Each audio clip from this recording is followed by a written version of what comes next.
Hey, my friendy friends. So, today, August 23rd, we have the new moon in Virgo, 0 degrees in Virgo. And this is interesting because uh, there's a lot of activity when it comes to upcoming lunation cycles in Virgo, the Virgo Pisces axes. We have 3 coming up here.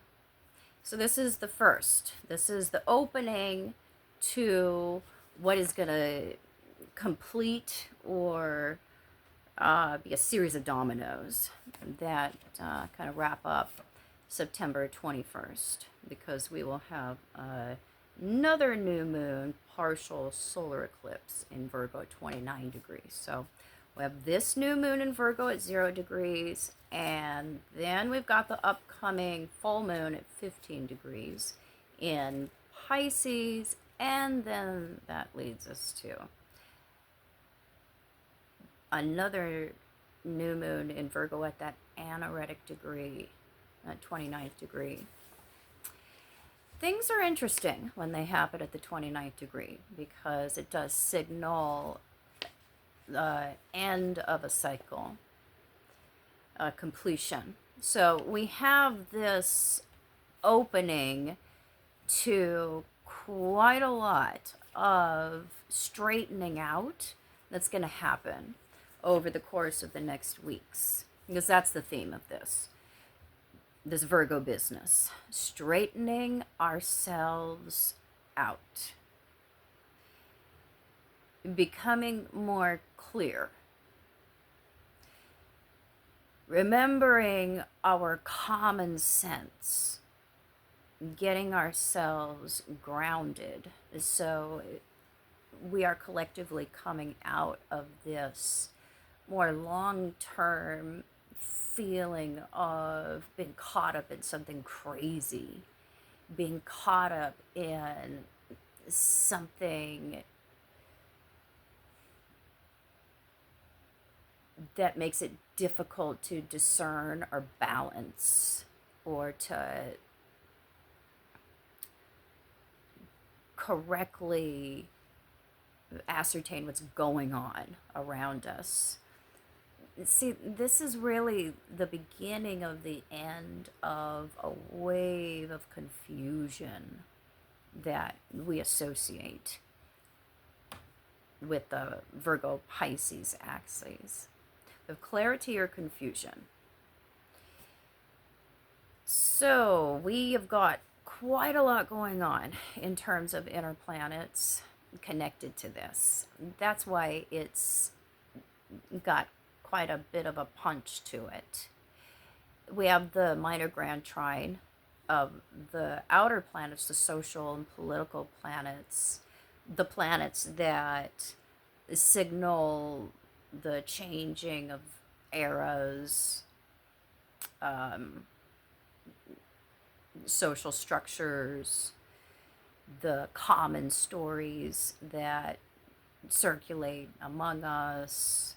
There's a lot going on in terms of outgoing trends and systems and incoming ideas, inklings, uh, rebelliousness, new things coming in bit by bit and taking root as we have an outgoing tide that's related to this more,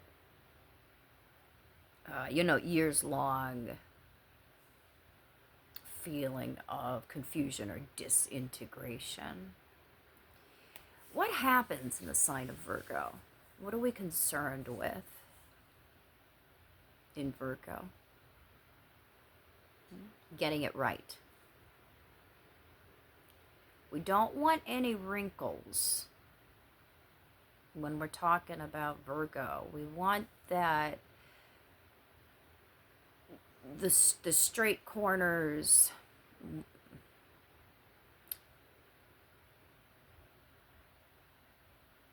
things to be, clean and sorted. the confusion and everything all muddled up together, the big blob. See, that's the opposite axis in Pisces. And this is a major thing here, straightening out our confusion and what is collective, what is external, what is personal, and coming to a place of clarity. So each one of us has an opportunity to get our bearings. It's been very hard to understand or to interpret what's been going on around us since we had the square, that opening square between Uranus and Pluto throughout 2012, 2015. Now we're coming into the trine years, and Pluto, Uranus, Saturn, Neptune, oh gosh, Jupiter too. There's a lot involved when it comes to the longer term, social progress and new ideas coming into a reasonable, stable, more solid alignment.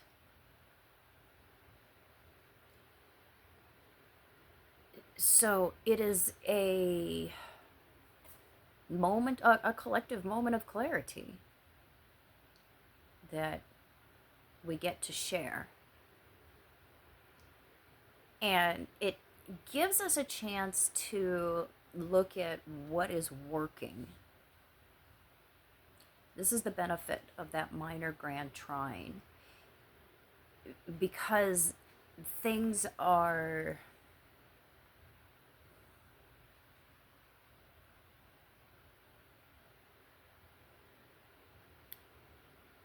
starting to make sense. That's that configuration. The trines, the sextiles between the outer planets, but the disintegration of institutions and what's like the backbone of society. Now that they're coming in to sextiles and trines, things start to make more sense. We start to have some new bricks that we lay,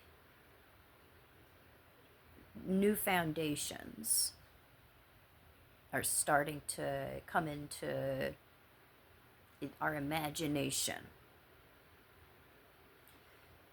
So there is a lot of feeling of new possibility that comes with this particular new moon and all this particular month. It stretches the boundary of our imagination in a good way. It has us looking forward rather than focusing on more of a dystopian past or a dystopian possibility or probability. Because during the Lionsgate portal, there's a lot of people that chose themselves. They chose to change and manage and learn about themselves. There was a lot of outside noise vying for our attention. But there was a lot of people that heard that call to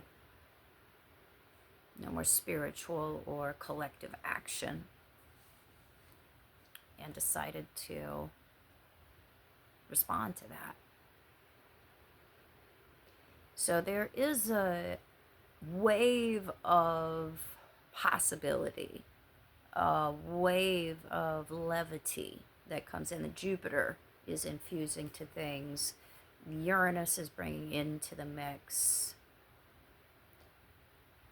And that has us looking up and out rather than down and out.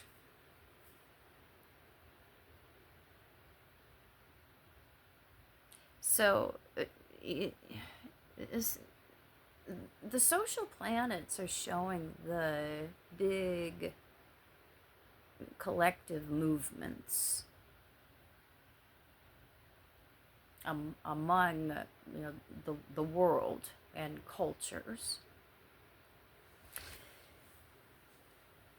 And because we have the new moon, it means the sun and the moon at the same time in a square to Uranus and in conjunction to Saturn and more as loosely to Neptune. It's showing that personally,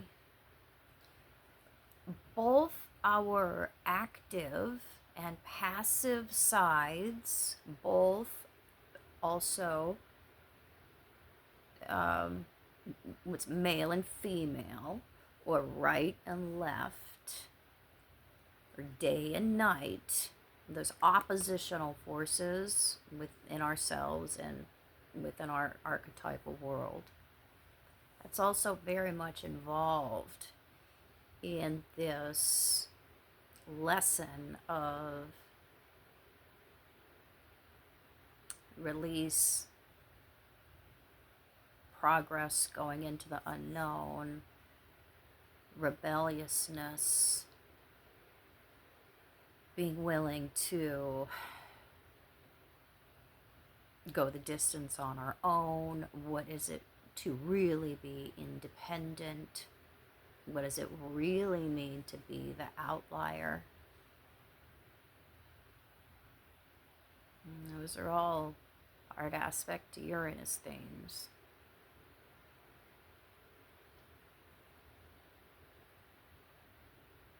So we also look on the other end with the in conjunction from both the sun and the moon, which is, both halves of the whole. So everybody and all of ourself, the bulk of ourself,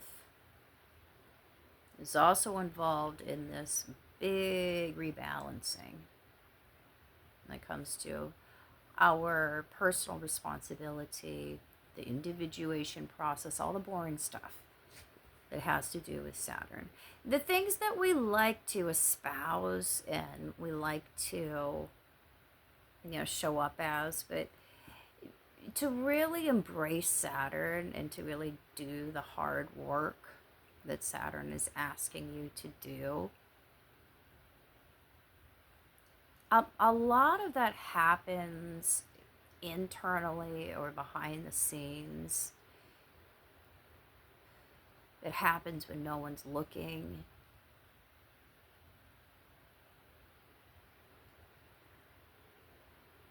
Because to really get the lessons of Saturn is to understand that unless you truly are willing to watch yourself and police your own self, you're not really honest. Because it's one thing to show up as something or profess something or want to be something or be something most of the time. Yeah, it's another thing to do and be what it is that you say you're going to do and are when no one's looking. That's a whole nother ball game. And most people give themselves a pass when it comes to that, especially in modern Western culture, where the common value is getting away with what you can get away with. And if you're not doing that, then you're looked at like an idiot, or like somebody just doesn't understand, this is the system. It's all corrupt. Why would you not dip into that if that's just the way things are? No, it's not the way of the age of Aquarius, because that is a shared, non-forced, common philosophy that we're coming into agreement about, that is a result of, and isn't just an obvious outcropping and result of a majority of people on Earth that have gone through and successfully completed the individuation process. And they value honesty and integrity over status, over acquisition, over commodifying anything that will bring some kind of payoff. Just going into a collective change in common values. And this is one of the bigger segues into that. Lunation events that has us calling our own self on the carpet, has us looking at, hey, what are you doing, and does it really feel good? I mean, even if I can get away with it, even if nobody saw, I saw, I know. And so valuing your own clean conscience, understanding that that is worth more than anything. I mean, really, not just paying lip service to it so you look good, because that is an old religious trick. We're coming into the age of common spirituality.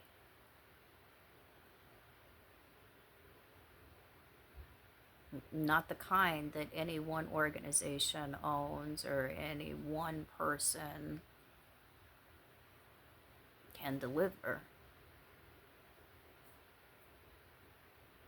Even spirituality has been commodified for a long, long time.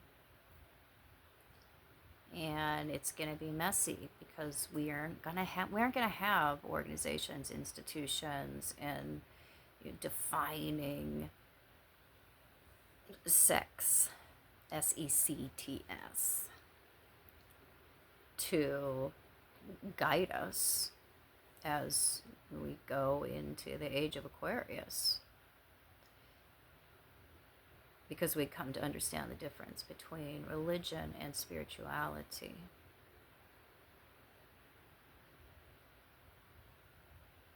And oftentimes religion is not facilitating spirituality. It's standing in the direct way of it, because it seeks to cut you off from your legitimate truth and have you adopt that truth. And this is a month where a lot of the wool is coming off of a lot of people's eyes in terms of what they've been loyal to, what they have thought was the will and the way and the truth. Because you can't argue with results. And Virgo is very concerned with results. What's the actual fruit of something here? We have the promise of the ideal in Pisces, that big possibility that could ground, but we're looking at what is actually materialized. What have you actually brought to the table when we're looking at Virgo? So a lot of clarity does come in over the course of the next weeks. And it is very much a result of having the sun and the moon, in that unified position, where from a unified perspective or point of view, we look out and we see the changes that need to be made,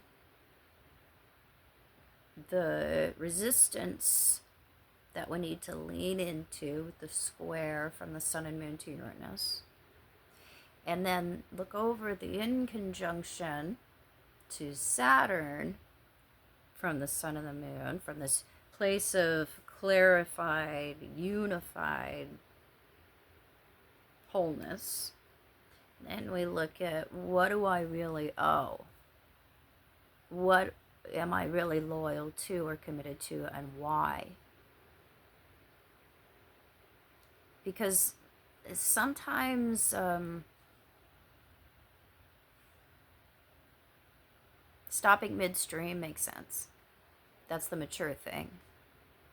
And other times, fighting through, doing the hard thing, keeping pushing that boulder up that mountain until we get to the top. And that's going to be what we need to be focused on. We need to know the difference. Because we don't want to waste our efforts being committed to something that we've outgrown or that doesn't bring the results that we're really looking for. Virgo stuff. So, all right, I'm going to leave it there. I will talk to you guys later. Bye-bye.